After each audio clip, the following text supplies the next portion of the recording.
Mais le meilleur moyen de leur introduire le concept de condition, c'est d'utiliser le Sudoku. J'ai 3 couleurs que je dois placer sur une ligne et sur les colonnes. Mais je ne peux placer qu'une couleur qu'une seule fois. Je ne peux pas dupliquer la couleur. Donc, disons que je place la couleur rouge ici.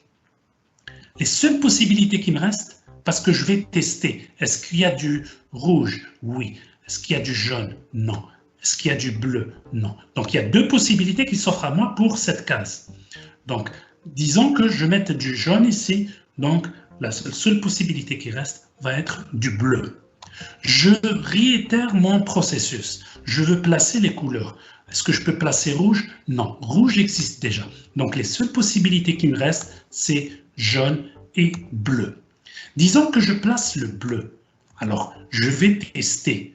Puis-je placer le jaune? Non, je ne pourrai pas. Donc, la possibilité qui est, c'est de le placer à la 3e case. Et je place ainsi de suite les autres couleurs pour pouvoir résoudre mon Sudoku.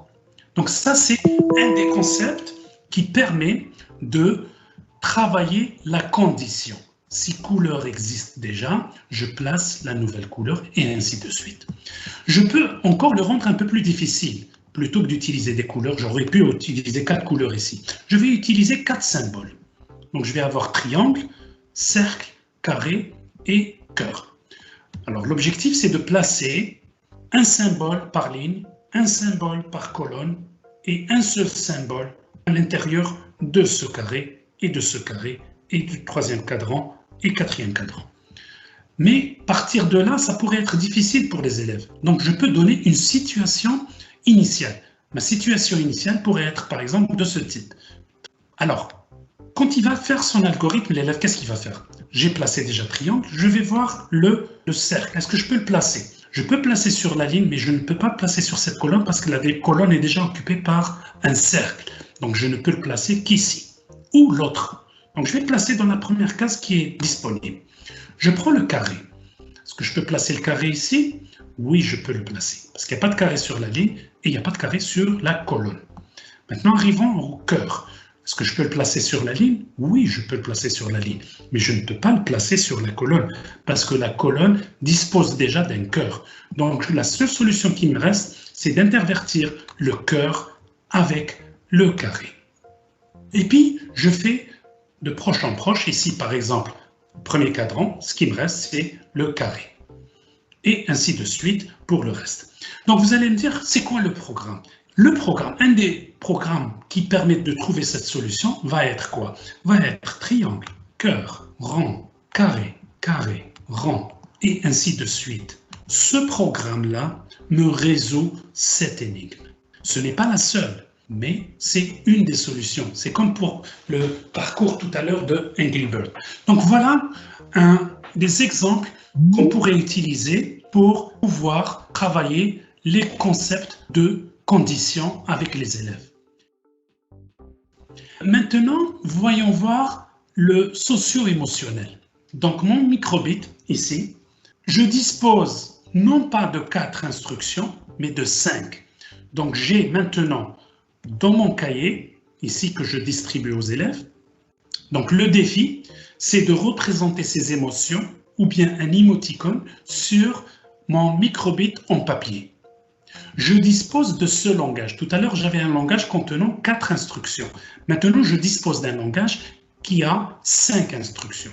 Donc, outre les 4 premières que j'ai utilisées tout à l'heure, j'ai une nouvelle instruction qui s'appelle « colorier la case ». Comment je vais faire? Je vais concevoir mon programme.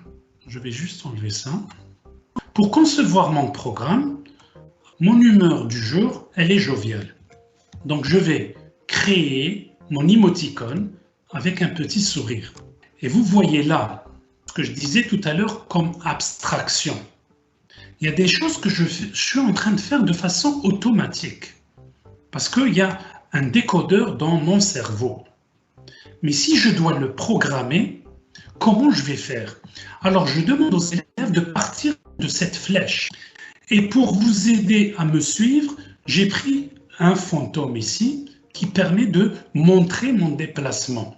Donc, si j'ai envie de créer ça, je vais me positionner ici. Qu'est-ce que je vais faire? Je vais aller à droite. Donc je vais à droite. Je vais encore à droite. Je vais descendre. Et en descendant, qu'est-ce que j'ai fait? Je colorie. Je vais à droite. Je vais encore à droite. Et en étant ici sur cette case, qu'est-ce que je fais? Je colorie. Je vais encore à droite. Je descends. Je descends une deuxième fois. Arrivé là, qu'est-ce que je fais? Je colorie. Je descends. Je vais à gauche. Arrivé à gauche, je colorie. Je vais encore à gauche. Je colorie. Je vais encore à gauche. Je colorie. Je vais à gauche. Je monte. Arrivé là, je colorie. Voilà un programme qui me permet de créer un smiley souriant. Ce n'est pas le seul. J'aurais pu, au lieu d'aller à droite, j'aurais pu aller à droite, descendre. Donc il y a une panoplie de solutions aussi. Ça laisse toujours la possibilité et toute la latitude d'écriture du programme à l'élève. C'est un problème ouvert. C'est comme rédiger une lettre ou rédiger un texte. C'est quoi le socio-émotionnel? L'élève était souriant aujourd'hui. Il l'a programmé. Il aurait pu être grincheux, faire un petit bonhomme grincheux.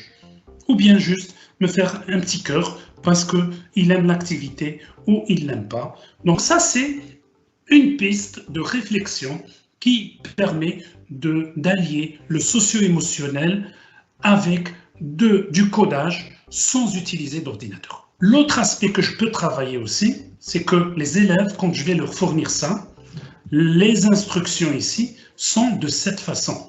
Donc c'est lui, par exemple, qui va recréer le code. C'est l'abstraction. C'est que la flèche, c'est lui qui va lui donner un sens. Donc il va la découper, il va lui donner un sens en la tournant à droite, en la tournant à gauche, en la tournant vers le bas et en la tournant vers le haut. Il va lui-même concevoir de façon abstraite son langage.